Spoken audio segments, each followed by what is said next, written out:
locker because Mike didn't give anyone the ribbons. They're in his locker. So I need someone to go get into his locker, but I don't have... I don't know. That's okay. Cool. I just have Tyler's phone, and I'm like, what am I supposed to do? Yeah. We weren't really allowed to, like, yank them unless they were to fall. This is a really good color in you. Should I just like keep my laptop like You want to put it under on, my seat? Like, Yeah. sure. Yeah. And you know what? I've already cleared what I can do. Yeah. Yep. Okay. Do you want the nice audio recording? I mean, if you have one. Wednesday I'll pick up for you. Okay, yeah. I mean, mine Wait, picks it's in up the pretty group well. me. What is his password? Do you want I don't know a his stand? password. Yeah, that's what it is.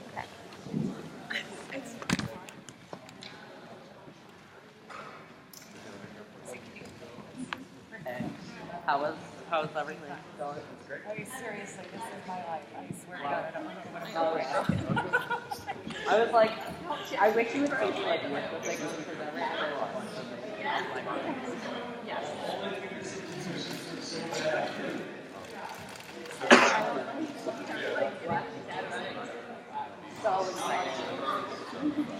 like if they hand in like homework assignment and everything. Oh wow! I'm just gonna make sure that I'm right. But I am, yes.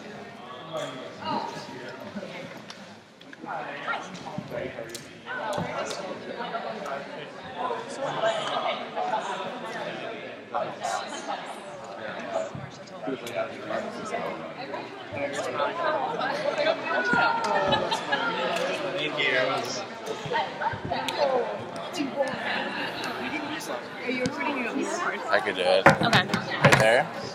Wait, aren't we supposed to have more than one recording device?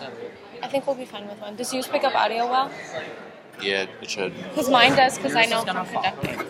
We need to do that. Here, do you want to put it, like, right there, like, behind Tim a little bit? Behind, like, me and Tim? Oh, I thought you were gonna put them on the chair. It's not gonna work. Which is nice right now. Does this bother you? Is this okay? Just because, like, that was, like, really close. Alright, that should be good. Good. Wait, do we know how to make turn audio in or turn video into audio? How are you? You could put it into GarageBand. Cool, but I'm good. Just wait till you leave this room. I'll pay someone to help me. This is the last I have cool music place in business friends. Tuesday, Thursday, Friday.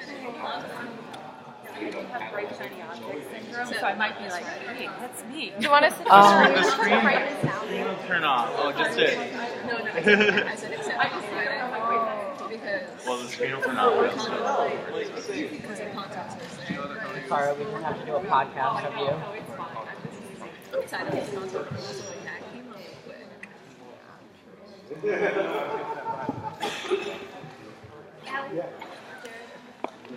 Is this the light? Okay.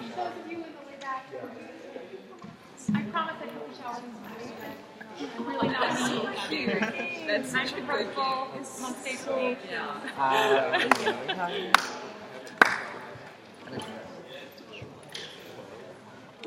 My like Bible. Palm his head. Your handwriting is so K nice. Street, 5 seconds from my house. Do you have it on film? Oh, you're already filming. No. I like the Hi. Hey, how are you? You want who's pencil? Oh, wait, who's your birthday? Wednesday, Thursday. No, I'm just gonna be here for 2 hours. She was next to me. We went to Oh yeah, she's a transfer. Yeah, and she's been gone Wednesday, Thursday, Friday of last week. Yeah, it was like weird. And he was like, what, Wednesday, Jackie? And I'm like, no, we just don't know her, dude. And I mean, like, it sucks. It's like, she's literally been MIA. I really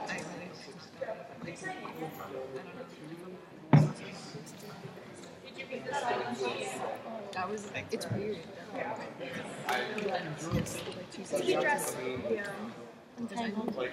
What? But we're good now. It's like that, except These chairs are like the posture chairs, though. This? I don't know. It's like to other people, she like how my back right now. So I'll hold it. I just hope they're okay.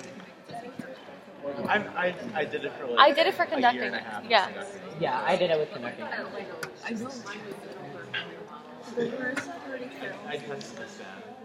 Yeah, I should be fine.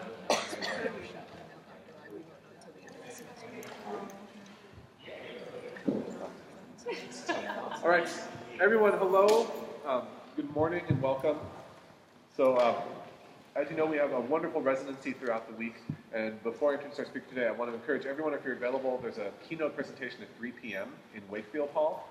And we'd love to see you all there as well. And it'll be a great discussion with both of our guests, plus Dr. Tiapo from SUNY Potsdam, our Chief Diversity Officer, will be there as well.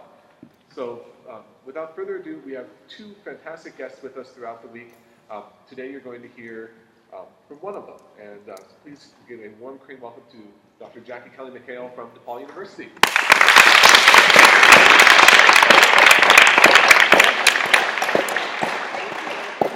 It's really wonderful to be here, and I'm looking forward to spending time with all of you throughout the week. And Dr. McCoy is fabulous. You're really going to enjoy her talks this week, too. Today I'm going to talk to you about teacher identity. And I know for some of you, you've read a little bit from Dr. McCoy and Dr. Lynn's book that talks about some demographic information. And I'm going to touch on that today.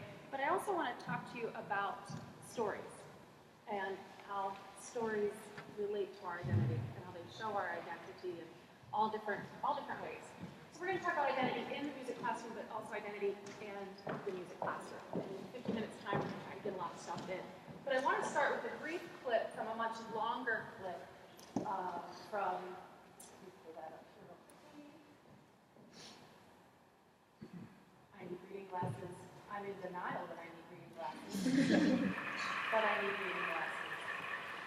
I'm a storyteller, and I would like to tell you a few personal stories about what I like to call the danger of the single story. I grew up on a university campus in Eastern Nigeria.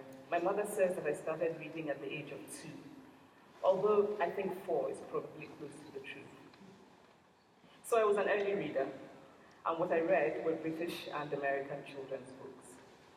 I was also an early writer, and when I began to write at about the age of 7, stories in pencil with crayon illustrations that my poor mother was obligated to read, I wrote exactly the kinds of stories I was reading.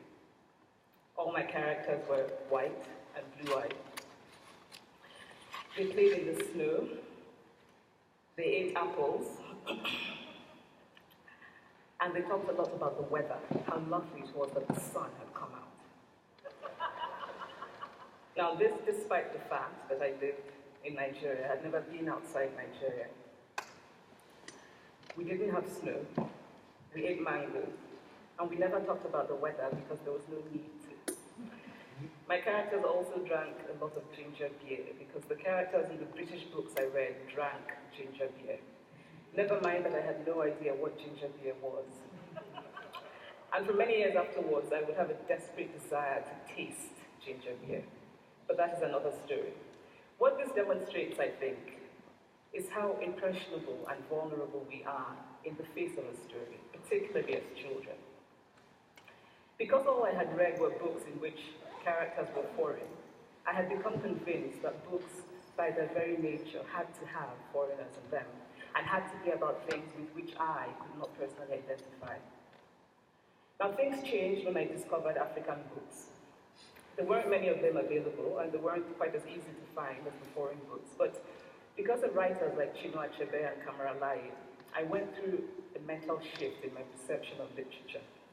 I realized that people like me, girls with skin the color of chocolate, whose kinky hair could not form ponytails, could also exist in literature.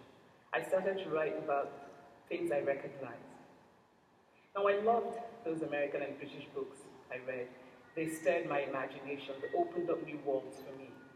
But the unintended consequence was that I did not know that people like me could exist in literature. So what the discovery of African writers did for me was this. It saved me from having a single story of what books are. I come from a conventional middle-class Nigerian family. My father was a professor. My mother was an administrator. And so we had, as was the norm, living domestic help who would often come from nearby rural villages. So the year I turned 8, we got a new houseboy. His name was Fide. The only thing my mother told us about him was that his family was very poor. My mother sent yams and rice and our old clothes to his family. And when I didn't finish my dinner, my mother would say, "Finish your food. Don't you know people like Fide's family have nothing?" So I felt enormous pity for Fide's family. Then one Saturday, we went to his village to visit. And his mother showed us a beautifully patterned basket made of dyed raffia that his brother had made. I was startled. It had not occurred to me that anybody in his family could actually make something. All I had heard about them was how poor they were, so that it had become impossible for me to see them as anything else but poor. Their poverty was my single story of them. So I wanted to start with this because we all have a single story. And this word, you do have it. And a lot of what brings us here to Crane, to music education, is a single story. It unites us, it brings us together, it makes us comfortable. But it's necessary for us to start thinking also, or to continue thinking, or to open up our thinking about second stories. So D.B. Delgado, in a really interesting article called Befriending Becky, says that ultimately it's not our shared experiences, real or imagined, that will unite us. It's acknowledging our differences. And I think that this is really important because our single story contributes to marginalization in many ways. Much like Amanda said in her, what she was saying about relying on British-based novels for creating the characters that she created in her own books as a child, but then also the way she viewed the houseboy through a single story. If you watch the whole clip, you'll hear how people viewed her through a single story when she came to the United States to attend college, assuming that because she was from Nigeria, the music that she identified with was tribal music. Again, the single story. When we're talking about teaching, there are a couple questions we really need to ask ourselves. And the first one is, who am I? Who am I as a teacher? So what I'd like you to do is I'd like you to take out a piece of paper, which I see most of you have, and somewhere on a piece of paper, I want you to either write down or draw the person who inspired you to come here, the person who inspired you to make the choice to be a music teacher. Just write a name, write just something. Who was that person that brought you to this place, or to this idea of being a music educator?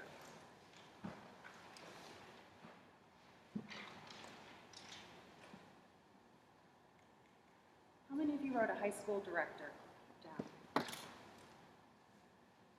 about a parent? Anybody write someone other than a parent or a high school director, or private teacher, I should say? Yes. Elementary, which? Music teacher. Okay, anyone write somebody who wasn't a music teacher or a musician? I wrote down my middle school English teacher. Middle school English teacher. Interesting. Great. Grandparent. Okay. But for the most part, people write down music teachers, correct? Yeah. Because music teachers are the ones that tend to have inspired us to do this. So we also have to consider who are those that we teach or we will teach. Who are those that teach collectively? So who are all the teachers? Who do we teach collectively? And then, most importantly, why is your identity important in the classroom? So I'm going to start with my story. I was born in Pittsburgh, moved to New Jersey, moved back to Pittsburgh. I played flute. I ended up moving to Chicago eventually. I worked retail after college. I didn't want to teach music. I sold records. That's how old I am. Used to have standalone stores that sold music. wasn't streaming. Streaming didn't exist. And I'm a teacher, obviously. My professional teaching life, I taught in 3 Catholic schools in the city of Chicago in 1 year. It was like getting 3 years experience in 1 year. North side, west side, south side. And a little bit of everything. Then I moved into a suburban district, but it was a suburban district that in many ways mirrored the urban experiences that I had. We had a very large Hispanic population, large ELL, English language learner population, low socioeconomic. So stereotypical from what you might think about an urban situation. And then my current situation is that I'm a professor at a conservatory-styled school with a smaller music ed program. And I teach in a school with a really strong social justice mission. We talk about this all the time. And I like to do research in culturally responsive teaching and learning. So now I want to ask you, who are you? And I'm going to pass out some Post-it notes here. I'm going to make you get involved, because right now we're just kind of quiet sitting here, and I know it's early. But I'm going to give you some Post-it notes. Just take one and pass it down. And I want you to write down one thing about yourself. Just pick, there you go. One thing about yourself that relates to your place here at Crane. So something about yourself that relates to what you do here at Crane. And once you write that down, I'm going to encourage you to get up, and why don't we just stick them over here on this wall. So one thing about yourself, and stick it over here on the wall. I move my very colorful bag out of the way.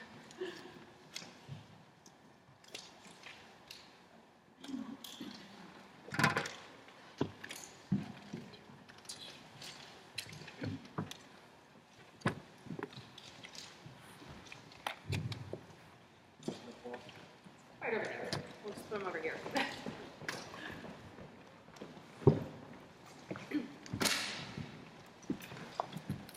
Yeah, she said don't even put your name on it or anything like that.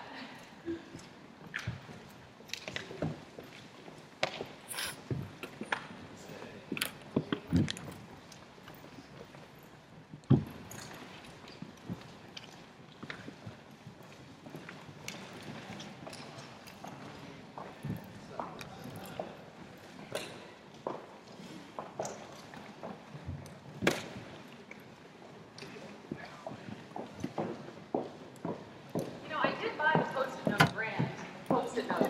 They're still not as sticky as you think they would be. They should be. Yes, to avoid these kind of things. All right, now obviously you all can't see what everyone wrote. If we had more time, I'd have you go and take a good look at what each other wrote. Oh, sorry. I'm stepping on people.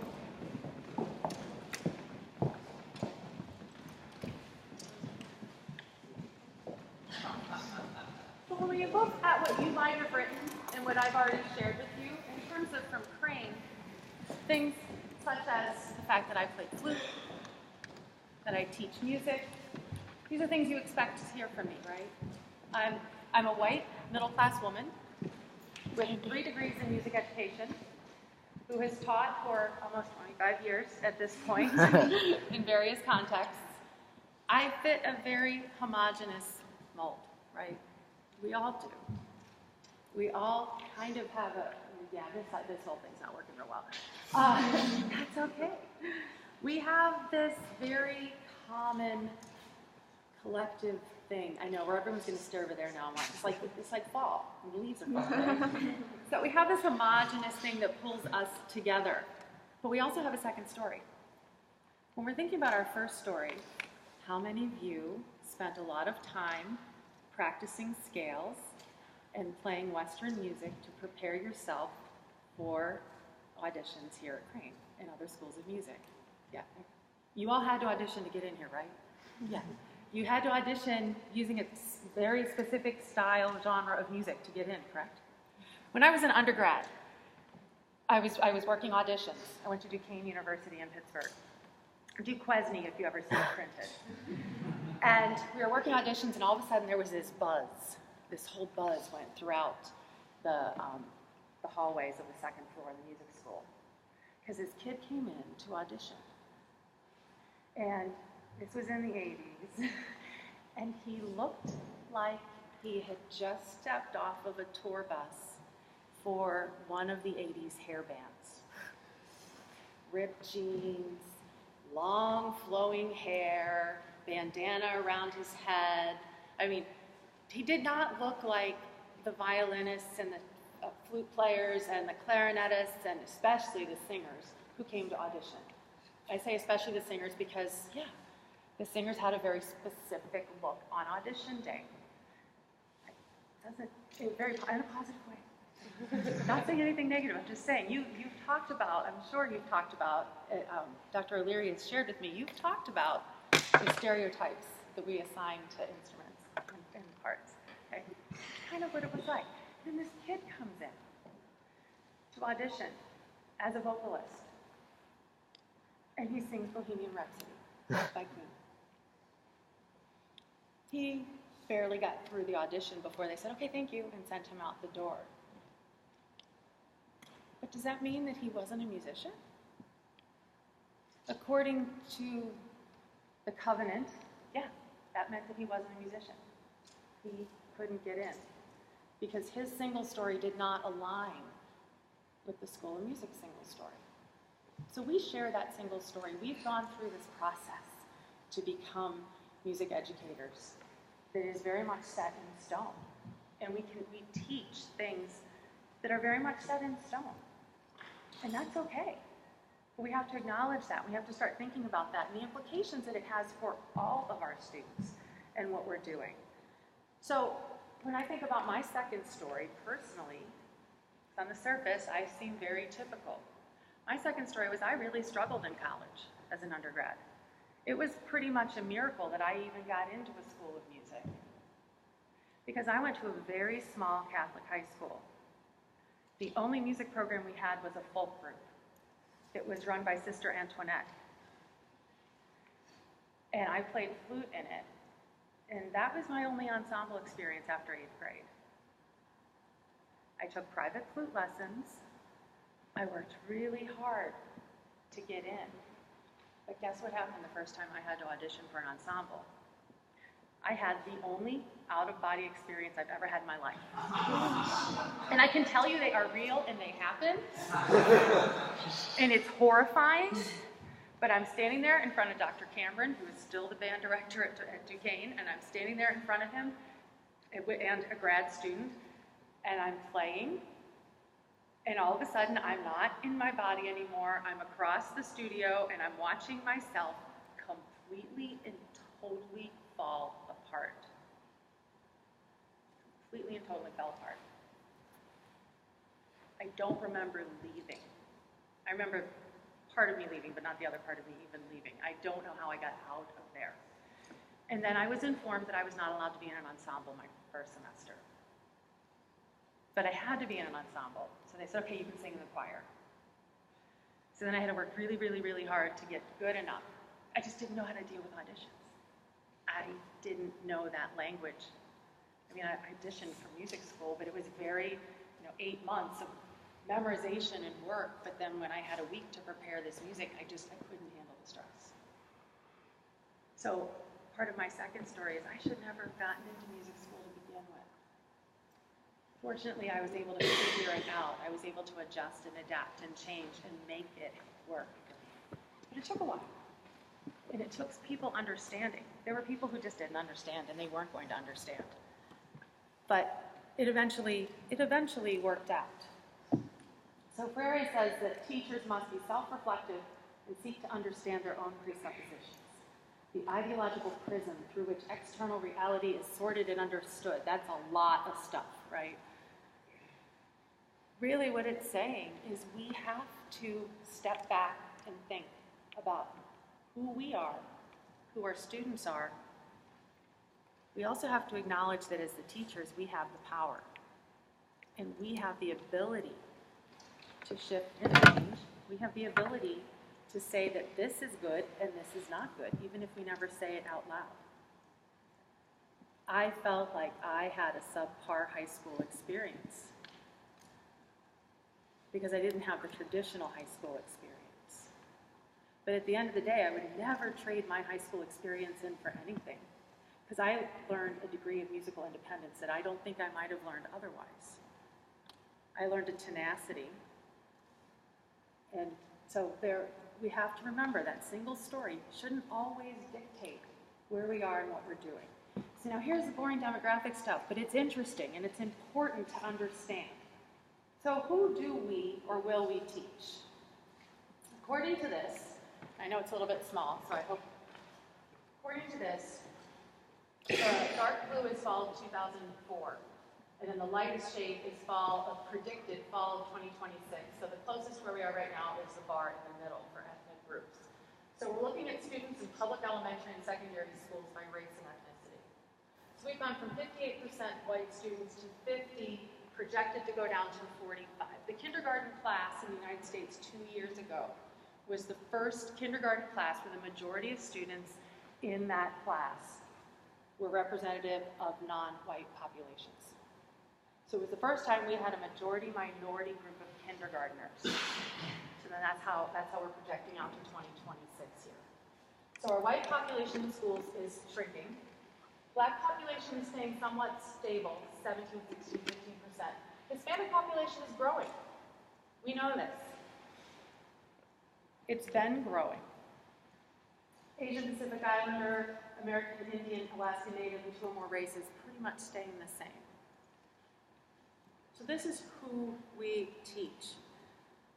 Ken Elpis and Carlos Abril in 2011 reported that looking at the class of 2004, so I'm going back a little bit, 21% of all seniors participated in a high school ensemble. Okay, the whole ensemble number thing has been back and forth. You'll see statistics that say 18%. You'll see statistics that go all the way up to 36% as far as high school participation in music. But you know what? 98% of all students participate in general music, kindergarten through 5th grade, because it's compulsory. What we're finding is as students have an opportunity to opt out, they opt out. They're not staying with us. So now when we look at people, we look at who teaches. This is a different type of graphic here. This light blue on the bottom represents white teachers, black teachers in the middle, and then Hispanic teachers at the top. The black line across the top is other. Again, we are predominantly white in the teaching profession. Predominantly. However, we're even more in music education. So Elpis, again, because Ken really, if you ever get a chance to read any of Ken Elpis' stuff, you should, but be prepared because he's a stats guy. And he's really good with statistics, and he really knows how to look at numbers. What he did, he looked at the Praxis test. Are you an EdTPA state or a Praxis state? EdTPA. I'm sorry. So is Illinois. No, I'm not sorry, but yes, I am. Anyway, that's a whole other conversation. But when you look at the students who take the Praxis test, which is another gateway to licensure or certification, what Elpis found was that 86.02% of all students who took the Praxis test were white. So again, the majority of students were white. I should go back really quickly with this regarding music students. The majority of the music students who participate, the majority of students who participate in high school music are, as I said, white, but they're also representative of a higher socioeconomic SES, and they also have a majority of parents who have advanced degrees. So we have a very select subset. They're also predominantly female, by the way. So we have a very select subset of students who opt to continue in music in high school. So what does all this mean? Well, I think what a lot of this means is that, bottom line, the world is not our mirror. We want to think it is. It's easier to think it is. It's easier to think in terms of what you already know, what you've experienced, where you are, where you've come from, where you will be. If you close your eyes right now and I ask you to think about, and I'm not going to ask you to answer this question out loud, but if you close your eyes and I say, where do you want to be in 10 years? And I don't know you, and I'm sorry if I knew you a little bit better, I could be a little more personalized with you. But I would venture to say, I know from my own students, when I meet them freshman year, when I ask them, where do you want to be in 10 years? Most will tell me they want to be doing what they did in high school. They want to be running that band program, that orchestra program, that choir program. And you know what? That band program and orchestra program and choir program is really important. It really is. For a subset of students in high school, it really is. We do that better than anybody in the world. We are really good at that, and we should not, I'm not disparaging it. What I'm saying is, what else can we do? Because the world is not our mirror. I did a professional development session not too long ago with middle school teachers, and the middle school they're all music teachers in a large district, and they were very upset because another teacher who is not a music teacher and not even an arts teacher began offering an elective class in their blocks on songwriting. And they were furious. How dare he? This is our place. This is my house. I felt like it was Saturday football at a university. Don't come into my house. They were so angry. So why? That's not music education. It's like, well, why is that not music education? Well, that's not what I learned music education was. That's the single story. That's looking at the world through that mirror instead of looking a little bit further. Peter Webster wrote an interesting little piece that I saw last week about a new program at the University of Southern California. Peter Webster used to be at Northwestern, now he's at USC, just trying to change. USC has an interesting program. They run a dual undergraduate music program. They have two schools. They have a more traditional school, like we are all very familiar with. Then they have a popular music-oriented school. So people can go through a 4-year program that's based more on popular or vernacular music. And at the end of that 4-year performance degree, starting next summer, you can opt into a 1-year teacher certification program from either side.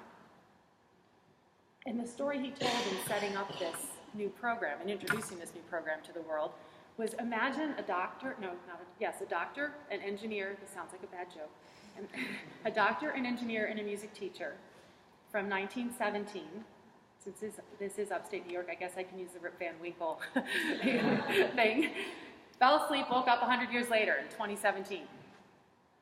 The doctor goes out and is amazed at all the advances and can't believe how much medicine has changed, even though the human body is the same. The engineer goes out, and first of all, computers completely blow his mind. Cannot understand 3D printers. I'm still trying to wrap my head around 3D printers. All of those things. Can't believe, because the questions are still the same. The fundamental questions in engineering are still the same. Everything else is different. The music teacher goes out, spends a day in different music classrooms, and then goes to the HR office and asks for an application, feeling that they can just step right in and teach. Now that's a little bit of an exaggeration, but not completely. We still do a lot in music classrooms that we did 100 years ago in terms of our structure, because we're paying homage to a really amazing history of music, right? We're paying homage to a Western European musical tradition for the most part. But there's more to that in many ways. So I like to talk about replication because I think sometimes we get stuck in this replication phase. We want to do what the teachers before us did. We want to be the band director who wins the VOA marching band competition. We want to perform certain pieces.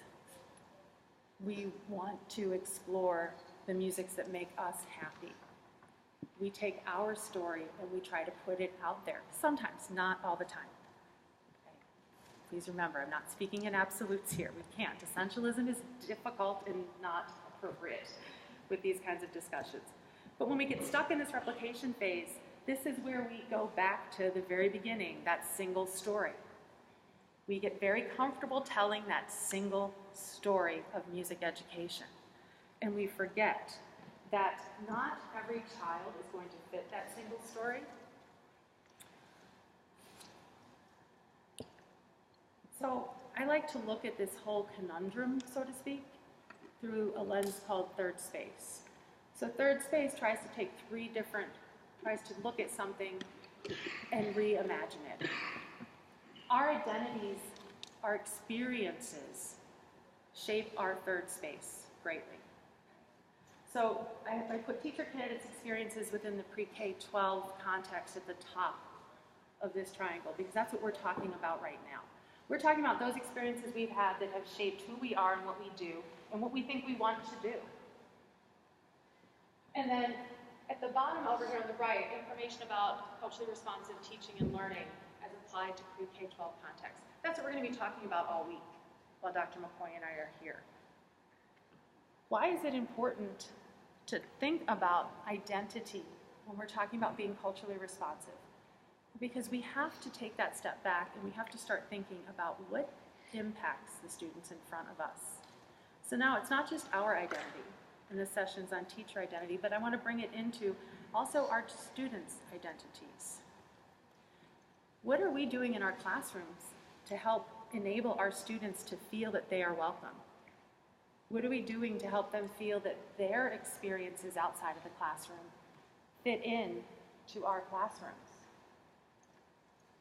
So I'm not going to do this activity because obviously the first time I did it failed miserably, and I am strong enough to acknowledge when I fail, and I'm smart enough to learn from when I fail.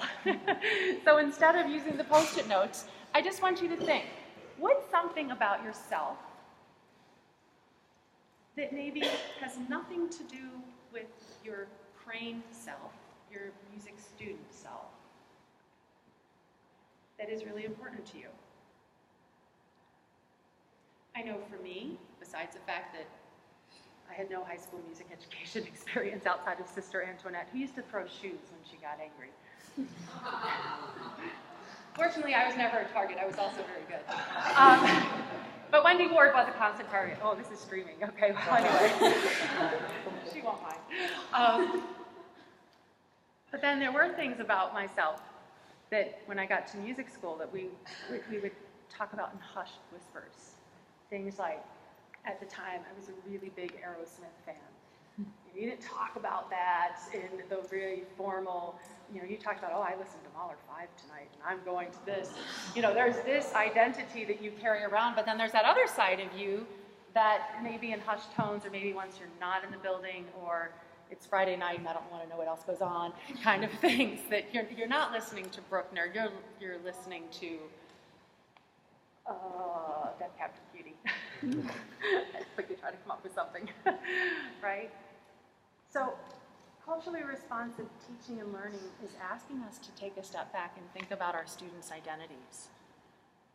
And it's asking us to think about our students' identities, not just, and I'm not marginalizing this next thing, not just in terms of race and ethnicity. Because what we know about race and ethnicity is that we think it's obvious, but it's not always obvious. But the thing is our identities, we don't want to boil them down to something as simplistic. Not that race and identity are simplistic, but we don't want to boil them down to just that. When someone looks at you, they see something. They see something very specific, and you have no control over how they interpret what they see. But then there are things that people don't see that contribute greatly to your identity. And that's the important thing about being culturally responsive, is being able to say, I want to know more about my students' identities and how they impact what I'm saying in the classroom. Here's a very common, but not often talked about example. I am not dyslexic. My daughter is. My daughter is severely dyslexic. And she is a hardcore lefty on top of it, which typically contributes. It's kind of one of those correlated things. Her teachers don't realize that, but soon as they read her IEP, they automatically assume dyslexia, learning disability, inability to thrive in the classroom at the same level as other students. Here's the catch. My daughter also has an extremely high IQ, but the school doesn't honor that. So that's one of those things that comes into this idea of culture as well. We're talking about abilities, differing abilities. How do we work with our students to better understand how they function and how we can teach them better? So we're talking about everything about you as a person that might impact how you learn. Let me go back to this real quickly. Another example of that, I always draw on my own personal stories because they're easiest to draw on, and I don't have to worry about somebody getting mad at me for talking about them. Because right now I'm paying the bills, so I can talk about my kids. My husband and I are paying the bills, so I can talk about them. My son, on the other hand, very, very typical. Started playing drum set in 3rd grade. Did not want to play percussion in band, as he said it was boring. No offense to any percussionists out there. He said it was boring, so he played trumpet. And then in 8th grade, he broke his arm skateboarding. Big skateboarder. So couldn't play for a while. Band director said, can I use him in the percussion section? He can play the bass drum with his left hand, this, that, and the other thing. Fine, go right ahead. So he ended up back in percussion in 8th grade, goes to high school, is playing percussion in high school, refuses to march. Does not want to be in marching band. It's extracurricular, but if you're in their curricular band, you have to march unless you're in a fall sport. So my not-so-athletic son played soccer. Did not want to march. Had the hardest time because the rest of the percussionists were putting a lot of pressure on him because he didn't march. Told him he wasn't talented, he's not a real musician, da-da-da-da-da-da-da. The reality is he plays in a rock band. He rehearses once a week. They play out all the time. I just spent all day Saturday in the recording studio, fly on the wall, listening to them record 3 hours working on Green Day's Basket Case. 3 hours on one piece of music. Would you want to sit in a rehearsal for 3 hours and work on one piece of music? And this is a 3.5, 4-minute long piece of music. It was a great process. It was a great experience. It was really enriching. But again, I learned that his identity, he's shut out in the high school. So now as a sophomore, he's not participating in school music at all. It breaks my heart. I keep trying to get him, hoping he's going to try out for jazz band. But you know what he told me the other day? There's no way I'm going to make the jazz band because I'm not in the regular band. He said, I'll try out, but there's no way. I'm not part of that group anymore. Should we be that selective? Shouldn't we want, instead of 21% of students in the school, shouldn't we want 80%? Shouldn't we be asking ourselves, why is it that it's only 21%? And why is it only a very specific group of students who join? So when I say, let me do that again, sorry. When I say band director, what do you think? You don't have to say it out loud. You probably think of a very specific person. When I say general music teacher, probably the same thing. You probably think of someone who looks like me and wears clothes with music notes, right? Stereotypes. You know, band director, tend to think of a white male. General music teacher, white female. Right? So then, all of a sudden, when a 6'2", strapping young man walks into the classroom as a general music teacher, your brain kind of fries for a second. And instead of saying general music teacher, signifier, general music teacher, you have to put a qualifier in front of it. You find yourself saying male general music teacher, or female band director, or black female band director. You start piling on the qualifiers. Every time we put a qualifier on, it means that we're going away from what we typically expect. So I think my challenge to you is, can we break that? Can we get to a point that when I say band director, 15 different images shoot into your head? There was a great article in, we have an online publication in Chicago called DNA Info Chicago. And it was all about a young woman who is a general music teacher at a Chicago public school who has created a little bit of a stir. She's an openly gay, she's a lesbian, who dresses in a very masculine style. She wears her hair super short. She likes to wear bow ties and suspenders, has a very definitively masculine look, identifies in a very feminine way, goes by Ms., those kinds of things. And the article was just about how the school community was embracing that. And I first saw the article and I was like, oh no, oh no, oh no. But fortunately, the community is embracing her presence as a music teacher and isn't questioning her dress style and such. So as I said with qualifiers, are we going to let our single story, check time, sorry. Are we going to let the way we look at music and the way we look at music teaching, are we going to let that single story continue to dominate our discourse? Or are we going to allow ourselves to use identity in a way that lets us go in two different directions, that challenges us to diversify our conceptions of what it is to be a music teacher, of who teaches what, where, when, and how? So just sticking with the typical normative things we do that create a general music program or a band program or an orchestra program or a choir program, we can stay with that, but can we let our identities reshape who we think should be doing those things?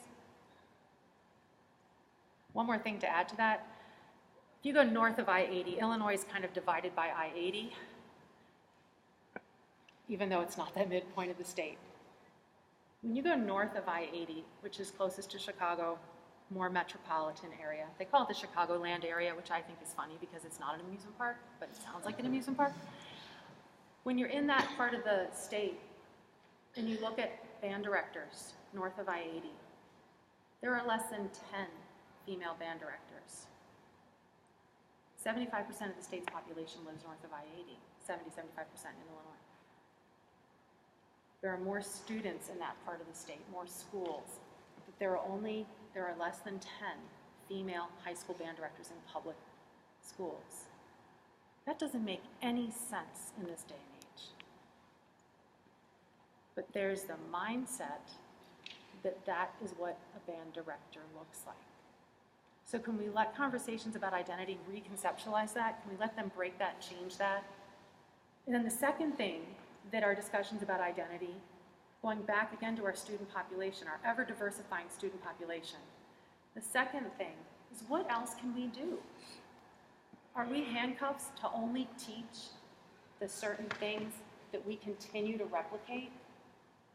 I always say, I'm at fault, it's my fault, this is all my fault. I'm not that powerful, it's really not all my fault, but I'm part of the fault.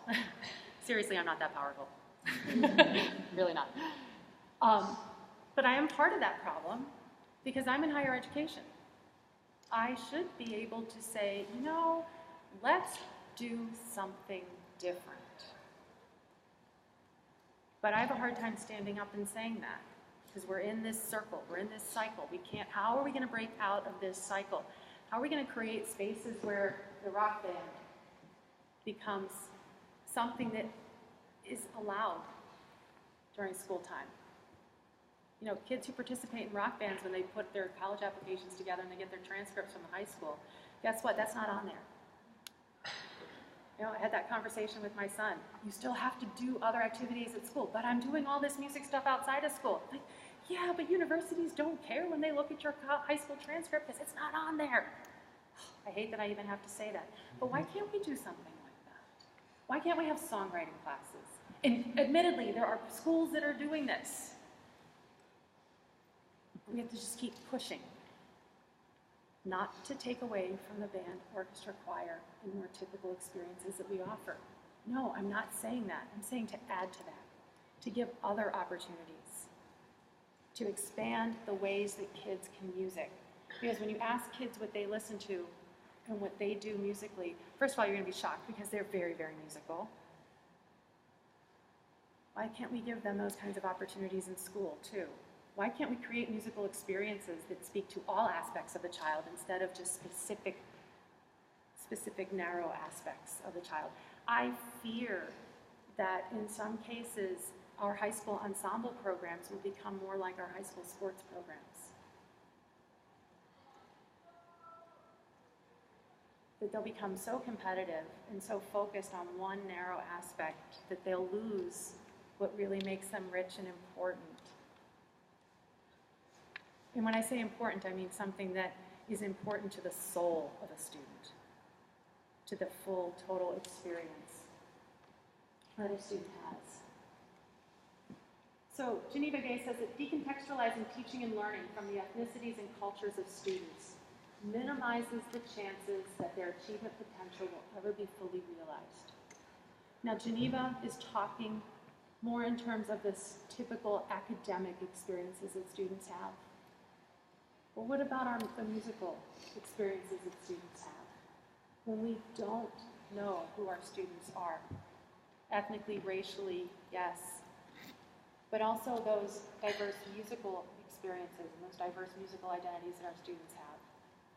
The ability aspects within our students, the socioeconomic aspects within our students, the gender identity and sexual identity of our students, all of those things come together and create potential that we can either realize or we can ignore.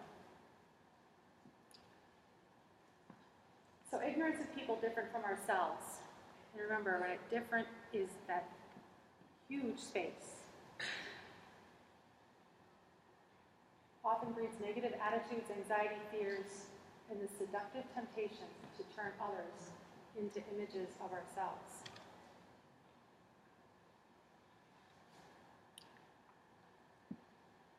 Our identity is essential.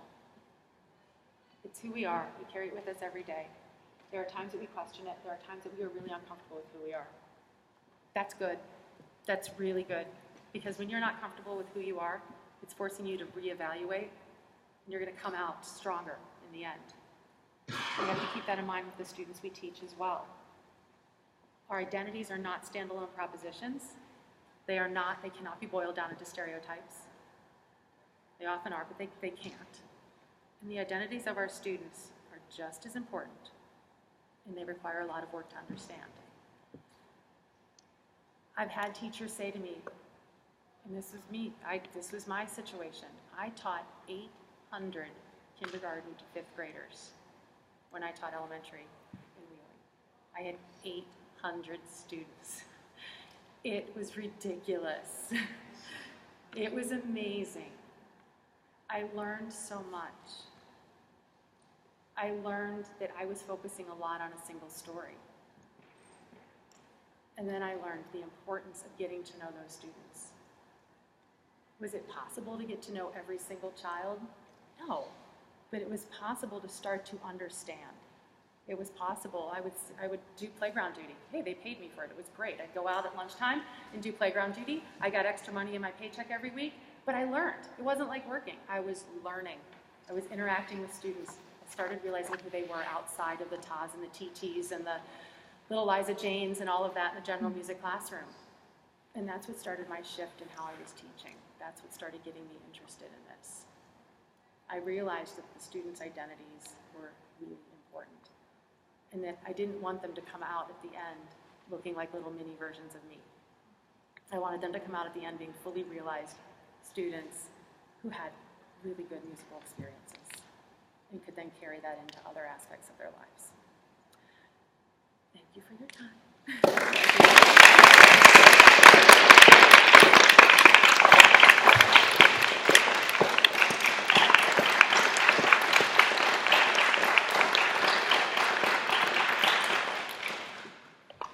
All right, hope to see you all at the 3 o'clock keynote. in Wakefield. Otherwise, Wednesday we'll be right back in here.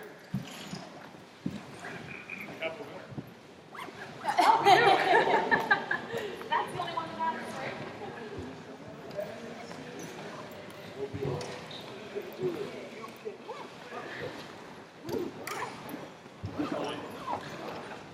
Those are really.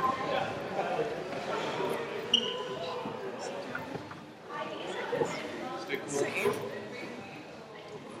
I would like to go home.